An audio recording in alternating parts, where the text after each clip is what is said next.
I'm Haley. Welcome to the whole podcast. Thanks for tuning in, and I hope you enjoy the show.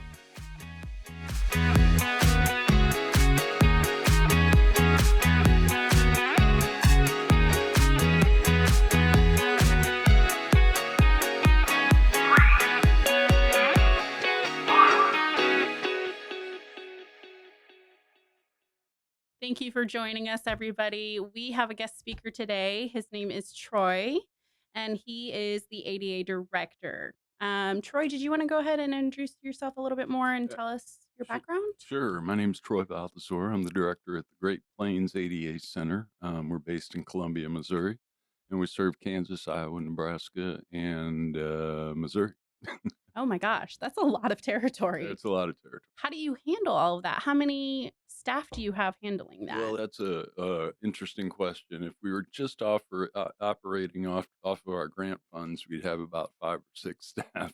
But fortunately, we have some programs which support contracted employees as well. So our team is actually at about 14. Oh, wow. That is a lot of territory to cover. It is, and we've got people specialized on social media and different areas too. So we certainly do our best to cover that region as extensively as possible, and we got a real good team to do it. That's amazing. It really sometimes comes down to the team that you're working with to make the best that you can out of a situation. It's everything.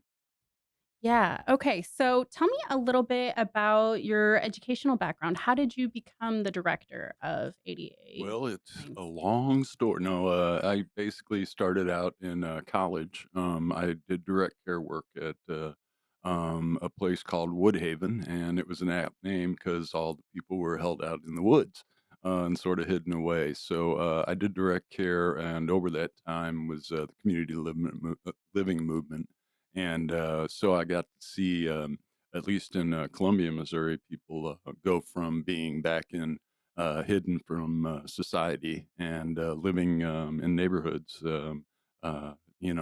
across the community as opposed to in one location. So I started doing that. I fell in love with helping people. Fell in love with um, doing something that I felt a lot of value in.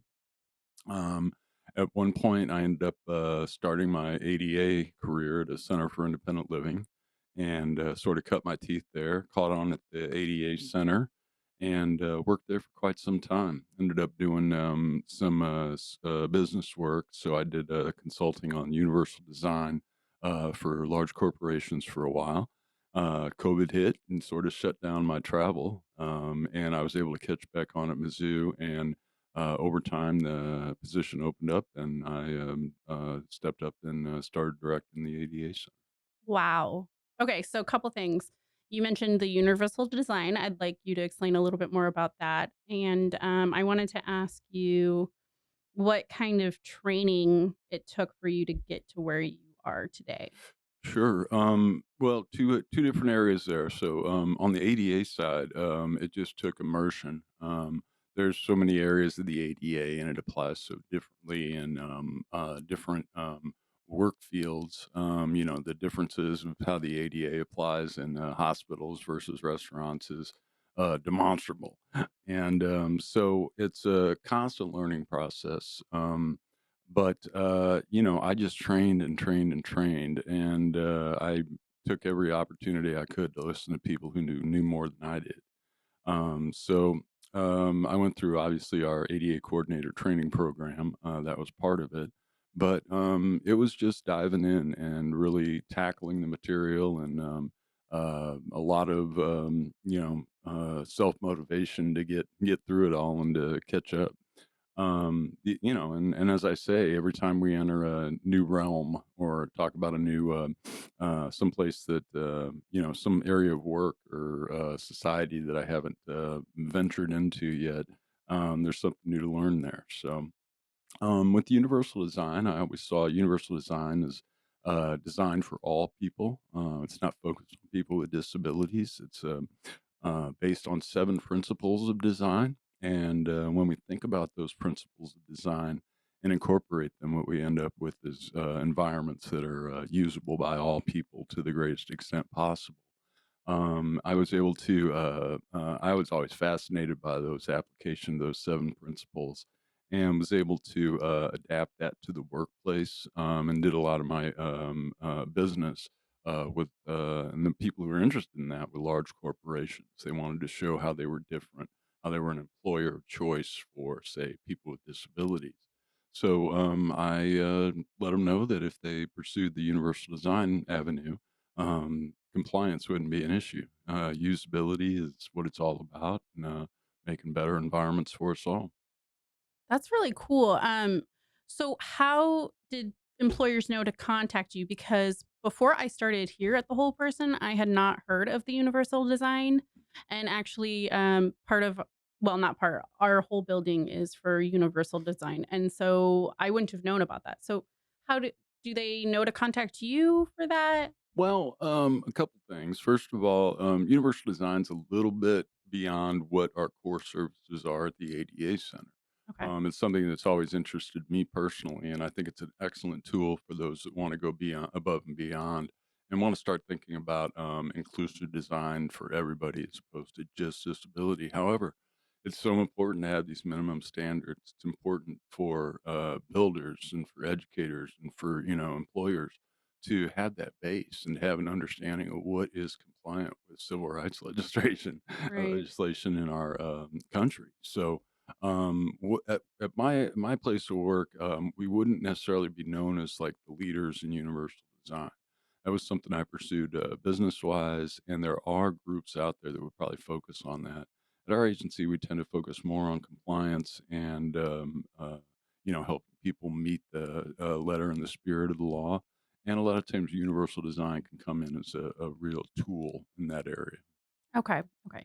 Can you break down a little bit for people who don't know what universal design is? Can you give some examples of that? Yeah, you would want to think about just things that would be hitting these principles, and some of the principles would be things like perceptible information, being able to operate things with low effort.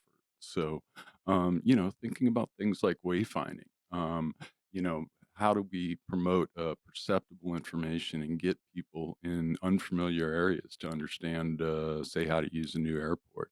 It's really easy for me to fly out of St. Louis because I know where everything is. But if I go to India, I'm going to be relying a lot on the clues that are around me, the way things are signed, the symbols that are used. A lot of places will use, such as you do here, color contrast to identify certain specific areas of a building.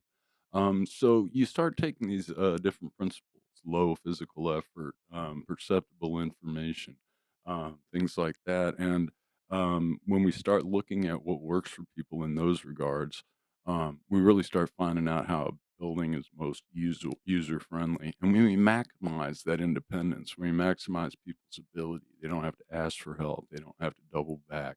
They're confident, they're assured, they're comfortable in their environment. That's when you see the highest level of ability. And you can apply that to getting out of the airport to, a chemist doing their job at work. You want them happy, you want them user friendly, you want them appreciated, and definitely want to retain them and make the most out of their abilities. Yeah, no, that's you're exactly correct on that because I'm vision impaired myself, and so just learning a new environment, learning a new job is very overwhelming. And so then I started seeing, okay, on every floor, this color represents this area, and it really helped me adapt and feel comfortable. And now I'm extremely confident in the area, not knowing where I'm going all the time, but I can map it out myself. Well, and it's, I think one thing that's always good to consider is imagine those first time users. We get used to our environments pretty quickly. And people with and without disabilities will figure out ways around the things that maybe get in their way. That said, I think a good approach to universal design is consider what the first time user would be coming into and what to expect. And so, in you in that situation, are they have they constructed things in predictable ways that are going to make you as independent as possible? Yeah. Yeah, absolutely. Okay. Let me take a look at the questions because we've pre-written out some questions that I wanna ask you, but, I'm gonna hold it so that I can see it, Sure. okay? Okay. Absolutely. So, let's see here. Okay, so what are the primary goals and responsibilities of the ADA Center? What would you want people to know? Okay. Well, there's 10 centers across the nation that were put into place shortly after the ADA that are there specifically to help with voluntary implementation of the Americans with Disabilities Act. So, what we're there to do is to provide technical assistance, answers to questions, just on basic situations. Here's my situation with my employer. I'm not getting the appropriate accommodations, I don't think. What should I do? So we'll answer questions like that. How steep is a ramp? I was at Chicago Blackhawks game and I couldn't get parking. It was all full. Is this appropriate or within the law? We'll try to answer those questions and track those down and give you a sense of what the law really says and sort of the situation you're in so then you can make independent decisions on how to move forward. So we do that's a very important role, what we do, especially just where the rubber hits the road. We're very involved in training. So we do local, regional, and national training. We do the National ADA Symposium every year at a different location, bring Washington, D.C. to the people and have some of the experts and the enforcement agencies come out and present in a 90 session kind of format. So, and get anywhere from 800 to 1,100 people together who are from different walks of life, but probably more similar than they realize. And we have some pretty good, amazing things there. And then we coordinate nationally in Okay. different areas to work with other centers and then maximize our potential. So work with those other centers as well. But we're here for training, education, outreach, and what we call knowledge translation. That's exactly what a lot of people need, I think. As a person with a disability, sometimes you just don't know where to go. You don't know what steps need to be taken, and a lot of people are blueprint oriented, and so Yeah, awareness is a huge part of what we do, and yeah, it's and you'd be surprised probably that there's still a lot of places that don't know we're out here. It's easy for me to say though that because not everybody's mind is in the Americans with Disabilities Act 24/7 like mine is. So, yeah. you talk about building code officials. Well, they've got they certainly have accessibility things to think about. But they've got gas pipe lines, they've got electrical, they've got plumbing, they've got all these different areas. So, one thing I try to remember is that not everybody has their head so much in the game as we do, and to recognize where people are at and just try to meet them there and do what we can to help them out. Yeah. Now, you are saying that you're more of an advocate, support, help in that nature if somebody needed something more enforced? Yeah, well, what we can do in those situations, we're again not enforcement and we're not advocacy technically. Okay. We have to be here for all comers when it comes to the ADA. So we don't just represent people with disabilities. Certainly, that's our largest constituency, it's our largest user group. But our second are design professionals. So we have to make sure that we're not coming from it of you got to do this and Right. whereas oftentimes that pressure is needed.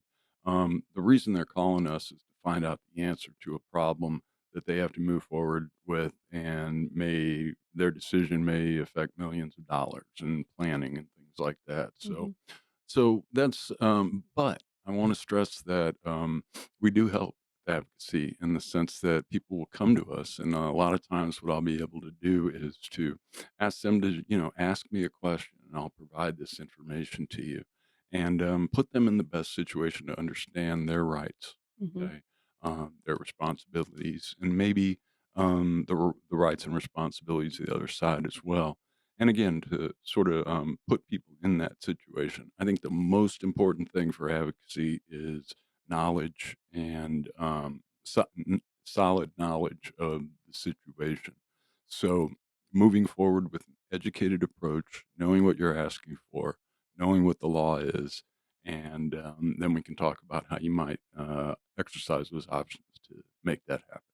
Right. No, that's a great distinction. I appreciate you clarifying that because I think a lot of the thought is that I got to go to the ADA. They're going to back me up. They're going to enforce this. They're going to, and Right. so I really appreciate your distinction of Yeah, well, and I think we all have a lot, we all have our own lanes. Centers for Independent Living are there to make sure that people are living have the supports to live independently as possible. Mhm. Um, the Department of Justice and the EEOC are there to enforce the federal civil rights legislation. And we're there to help people understand the situation they're in. That's great. And again, I think a lot of, our purpose is the furtherment of the ADA and the implementation of that, even if we don't do enforcement or what we would say call hardcore direct advocacy. I think we do have a role in moving that forward. So, in that sense, we just definitely from a funding source standpoint and whatnot, we just have to be careful about the words we use Absolutely. Absolutely. I understand that. sometimes. Okay. Let me look at the next question here. Mm. Okay. Yeah. How do you work with other centers across the country to promote accessibility and inclusion? We kind of already talked about that a Mhm. little bit. Um, is there a way for individuals to almost, I want to say, like take a course and understand Title One and all this stuff? Or is it just communications and learning and reading and going through that? Absolutely. I mean, I think there's structured opportunities for people depending on what region they're from. I mean, we do have and it is a cost. There's $300 cost to our ACTCP program, but there are mechanisms in different regions to get trained. There's also plenty of free training resources. I can tell you how we handle it here. You call us, we're going to come train you if you're on our region. Um, Very rarely is it going to cost anybody any money to get us to come out and do anything. So, I guess my main point there would be to recognize what region you're in, make contact with your local center, Mhm. and that serves your locality, and find out what the options are there. If you called me up, I'd have a number of free opportunities for you to get started. And if you're in our region, we'd talk about how to get you the ones you don't. What are some of the biggest challenges that you have seen? I know that me as a caseworker, I've seen commonalities in all cases of different, Hmm. walks of life. Um, and it's just interesting to see that as a case manager, but what do you see as the director? Well, I think probably the biggest challenge of specifically ADA implementation and those type of issues uh, are generally born of attitude that and maybe lack of information. So I think there's a lot of fear out there about the ADA, and that's natural. I think ignorance breeds fear. If we don't know about things we fear, we're not going to be able to deal with them when something comes up. Bottom line with civil rights and the ADA is it's federal law. And regardless of if we want to know what our barriers to accessibility are, regardless of if we want to, take certain steps to be involved, we're sort of required to do it. And in addition, not only for our own protection, but I would argue for just business purposes, program purposes. The more we open it up to people, the more we have an opportunity, say, you guys, to serve greater number of consumers, or a restaurant to be able to serve the widest range of customers. The other thing is, regardless of if you look into and know what your barriers are, you're on the hook for them. And I think it's always better to know things ahead of time to be able to explain why they are. Um, and I think along the way, we often find that if we can work with people on identifying some things that may need to be done, and start prioritizing them based on the business needs, the individual needs, things like that, the more we can get in and start talking to people, the more they understand. And I think the understanding brings in, you know, well, maybe this isn't something that it's going to cost us $5 billion to do. Maybe this is something we can start knocking off and being able to point out why we don't make certain changes. Mhm. So again, that education and just being up to speed. And in this country, that's the law, and we need to make a good faith effort towards towards meeting their requirements. Hmm. You'd make a good counselor. I'm all about the counselor side of things, but, you make a lot of good arguments on how to help people and just starting from the beginning and meeting people where they're at. So, that's great. I appreciate you going through this. Sure. If it's okay with you, I think we're gonna take a quick break so we can go to the restroom, do all that stuff. Would that Mhm. be all right? That's fine. All right, thank you so much. We'll be right back. Sounds Life can present challenges, but the whole person believes in turning challenges into triumphs. Our staff is trained to provide compassionate, personalized care that enhances the lives of our consumers, enabling them to live independently and with dignity. The whole person believes in the power of human connection. Our staff extends their reach into vibrant communities, fostering connections and creating moments of joy for every consumer we serve. Whether that's through peer support groups, adaptive sports, employment services, or non-emergency medical transportation, our staff provides exceptional care and become trusted companions and confidants. Your donation will help us continue to expand our programs and services to help people with disabilities remain independent and living in their home. Consider giving a gift today. Thank you.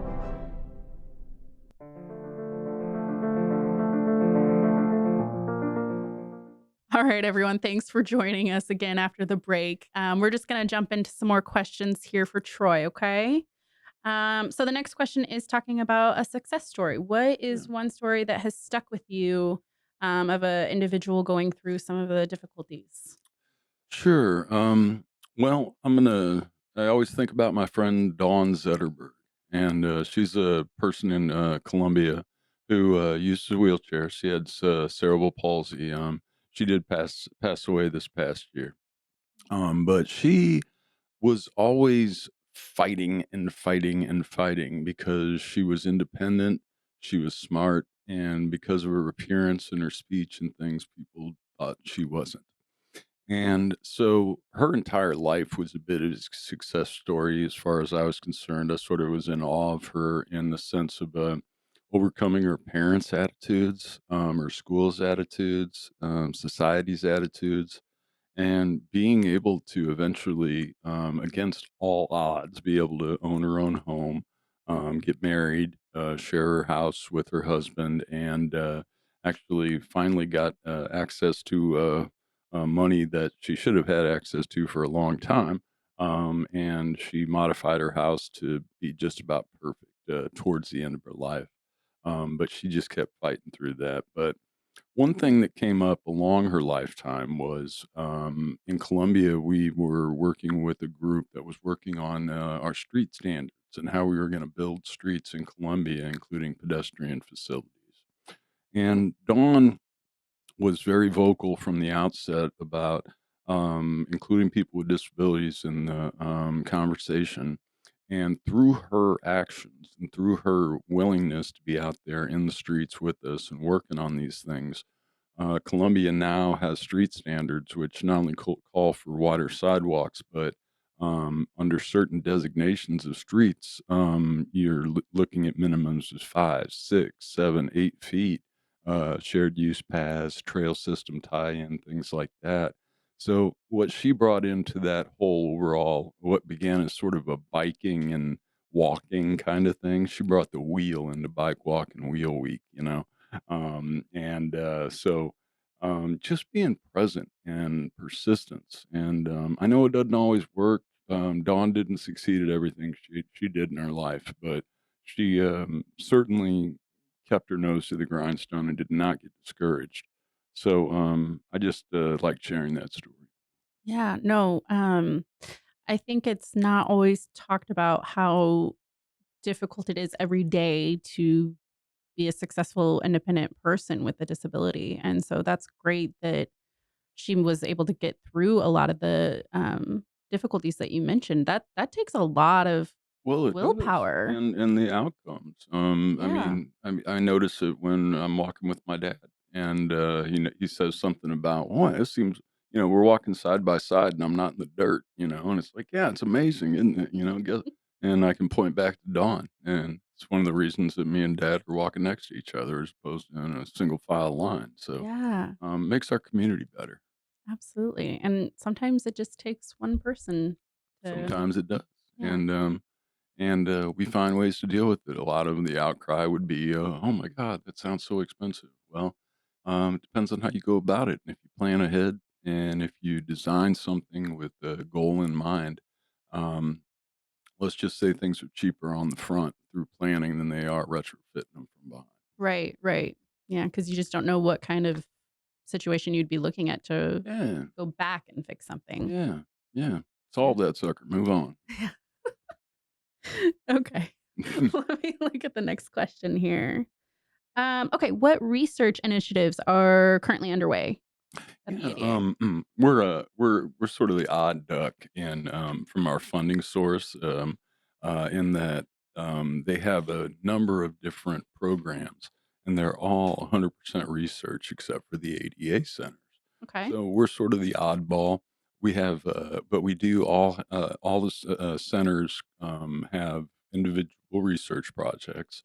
We're currently working on access to healthcare facilities, so everything from tools to assess physical environments to understanding how people get through those systems. Everything's computerized so much now. There's a lot of different laws in place, the HIPAAs, the different Mhm. styles.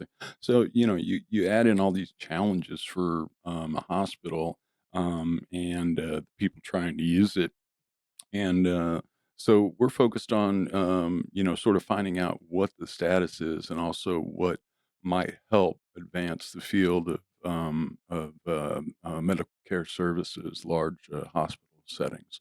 We're also looking at web accessibility of small businesses at this point. Um, I see the potential for continuing in the next grant cycle, looking at the hospital issues and um, more so probably than the small business website. I just think it's more of an isolated project, but those are the kind of things we're working on. And hopefully we'll have some great outcomes that advance the field nationally. Right. No, I'm interested to hear more about the hospital, initiatives that you're taking. The reason why is because I used to work with a large number of vision impaired and blind people, and here even with the community that I'm building, one of the biggest problems is going to the hospital, and paper is not always accessible, and how do you know where to go? Is there somebody you can go to right at the front area, or is it just a desk with nobody behind it, you know? Right. And so for me, I'm terrified, so I always take, like, a family member. Yeah. So, but Well, there's so many different areas that come into play. I mean, you've got the physical accessibility, and the ADA is not written the same as the building code, so yeah. it is a challenge for hospitals sometimes to understand what's required. That said, what could be more important? You're talking about life and death kind of stuff here. So the importance of hospitals being usable, user friendly, and available to serve people is of utmost importance. So we're looking at everything from the physical accessibility, which is basically the groundwork, to those frontline staff people. That's where the real difference is made. It's great, for the management of a hospital to decide that they're going to comply with the ADA.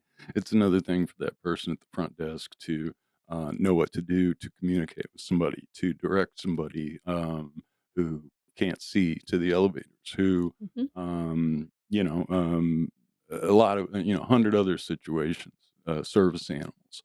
Are Yes. they able to make those decisions on the ground in a way that doesn't impact people's lives negatively? And so Mm. that's a real thing that we also point to is thorough, holistic training, especially where the rubber hits the road. Mhm. And just having somebody at the front desk who's even open-minded enough to say, "Okay, this person might need some help. Yep. Let me see how I can help," instead of just handing me a packet of paper. Yeah. 'Cause that's happened a lot at the hospital. Yeah, and I'm not personally a researcher, but it strikes me that kind of stuff, is a little bit more nebulous, as far as, how to determine, people's experience, but you can do that, and, I think that's part of it is to sort of gauge where we're at and then be able to, again, just like with universal design, hope-based universal design, there's predictable things we can do to help people. And if we can apply that based on our research, that's going to be what moves us forward. Yeah. That is so interesting. Well, you'll have to keep us updated on that. I think we would like to hear more about how that's coming along. So, Yeah, I'm looking forward to it. yeah, We got a heck of a team there at Mizzou's doing a good job for us. very cool. Very cool. Okay, let me see what our next question is here.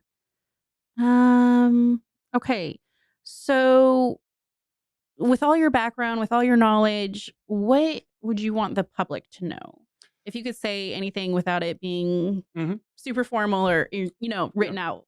Oh, I'm ready for this question. All right, bring it. um, as far as what I'd like to say, I'd like to, sort of point out the distinction of some of us older folks. Okay, who've been around a while. When I came up, the ADA wasn't around until 1990.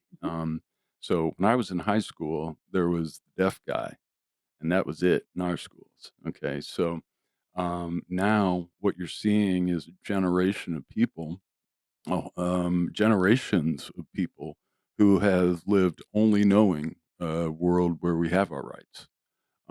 So I think the important thing is to remember that rights are fought for to attain, and they will have to be fought for to be retained, especially these days, and especially in our regions. You have a number of attacks going on in Nebraska, Iowa, Kansas, and soon to be Missouri on diversity, equity, and inclusion and accessibility efforts. And I'm not sure. I think it'll be important to define what that means. Are they going after workplace environments? Are they going after those words specifically? So you're seeing a lot of anti um, uh, what I would call civil rights areas, okay, happening in this region. Mhm, And so I would just recognize that, um, there's a different framework when you don't have your rights and you're fighting to get them. That's a target. That's something you can really focus in on. When you have your rights, it's important to maintain that awareness that nothing's guaranteed.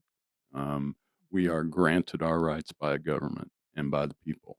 mhm. So when we let that slip or we let another group get taken advantage of and hope we don't, that's where the danger lies. So the ADA is a very strong, very supported piece of legislation.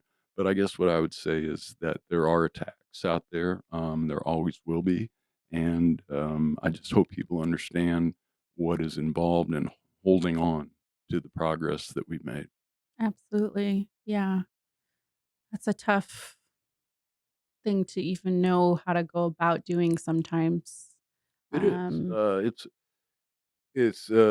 Yeah, it is. And yeah. especially when the attacks aren't very easy to either understand or be defined or what are we going after here.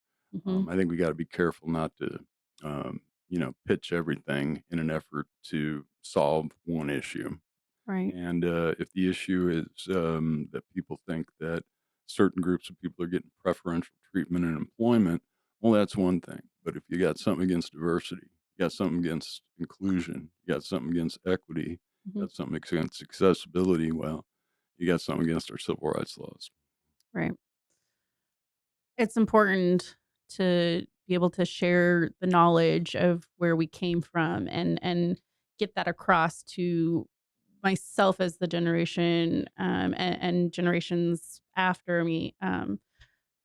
Sometimes it's just not always clear cut and talked about enough. So I really appreciate you delving into it with me here. My pleasure. And I love being able to share because I find it fascinating the different perspectives, whether it's on the ADA or whether it's on, somebody with vision loss. I mean, I've worked with people and known people who say have never had vision; they were born blind. Mhm, And I've talked to people who are 22 and losing it in junior year of college, mhm. and the effects can be dramatically different depending on life experiences. It So is. I think the diversity of disability in itself is an amazing area to consider, and it's important for us. I think it's a bigger part of another sort of trigger word, which is empathy. And Oh, yeah. empathy is an important word because it helps us not only understand who we are, but also even if we can't comprehend what somebody else is going through, just having a sense that we don't know everything. Okay, and that empathy is can help us in a long way if we're concerned about community, if we're concerned about everybody. Mhm, And I like empathy because it's not an emotion. Sympathy is an emotion. mhm, Empathy is a skill, and empathy is something you can build over time, and you can tear it down over time. Depends mhm. on how you use it. Exactly, and I think it can be taught in some scenarios, but the person has to be willing to. Yeah, And that's certainly a sense. Yeah, and yeah, you're not going to force empathy on anybody. no, I'm well aware of that. "Here, take my Um, empathy." No. But I think, yeah, and I just, what I do fear though is that certain terms get demonized, Mhm. and when they're perfectly legitimate terms to talk about, and very what we're about as human beings, and Yeah, about as people, about as communities. yeah. Um, you know, So interesting. Okay, okay. Let me look at our next question here because I wanna make sure I'm getting everything. What trends or innovations in accessibility for universal design excites you the most? I will tell you what. One thing about that the government does not do well Okay. is update its standards and its keep pace with all the changes in society, like Yes. technology. And, I am a yeah, I always point out that we're working our building standard or building regulations right now for the ADA were written in 2004, Mhm, and we're still talking about replacing payphones and payphones in hallways. Whereas the International Building Code is updated every couple of years and right now exceeds and will continue to exceed the basic protections provided by the ADA's code. mhm, So I think I say that much to say that I I'm excited about iPhones. I'm excited about all these different technologies that you're seeing out there that are advancing that are universally designed because they're marketable. That mhm, we want to be putting these devices or these different things in people's hands, and the things they're able to do now with wayfinding, with mhm. all these other areas that I haven't even got into. I'm not real strong in disability tech, but you can see it happen, and what people are using is the mainstream technology. Oh, yeah. I mean, my phone drives me nuts sometimes. Electronics drives me nuts. I'm not a big social media guy, but fact is that that's where the world's going, and there's a lot of great stuff happening there. And Yeah. hey, if it makes people more independent, I think that's where you're seeing the real changes. Not just the Apple iPhone by whatever, Yeah. but I mean, those changes in technology that people are using as personal weight means to become independent, to deal with certain situations.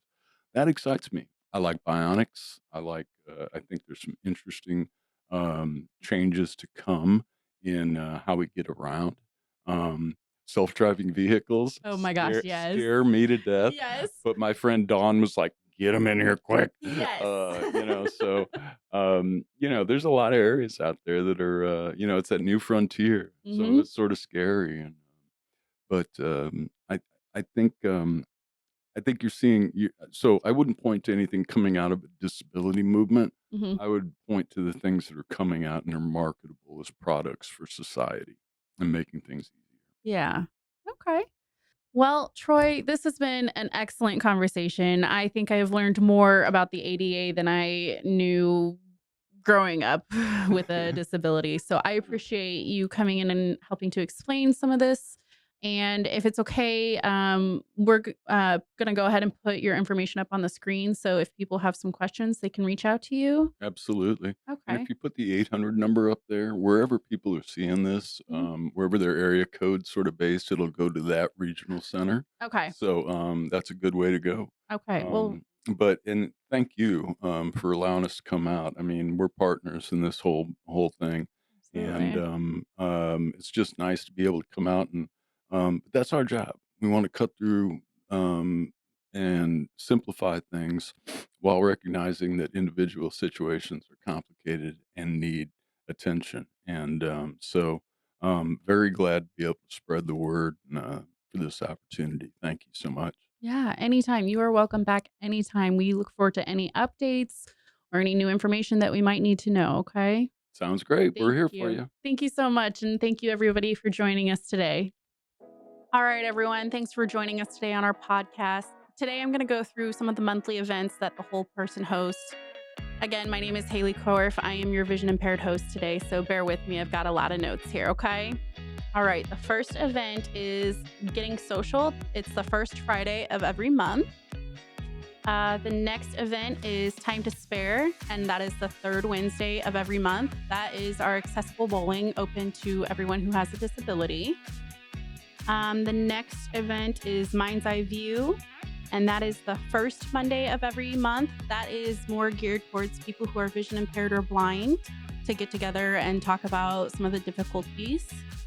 Then after that, we have our DIY skills for young adults, age range 18 through 24, and that is the last Wednesday of every month.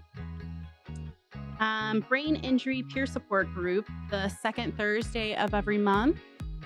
And then Tech Talk, the second Monday of the month. And that is also geared towards people who are vision impaired or blind to get together and talk a little bit more about accessibility issues.